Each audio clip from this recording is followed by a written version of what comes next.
if that ain't been put on there. I don't know. It looks like a factory hood. Pretty sure that's what they put on the SS's. A little dent in the quarter.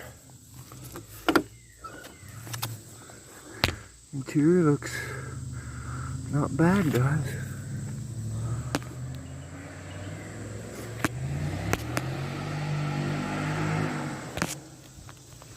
Let's check the other stuff. Dual exhaust. Yeah, I do think that's where they put the SS's on the SS's. Body's clean on this side. Nice rims. Now somebody wanted to really go newer drivetrain into an older vehicle.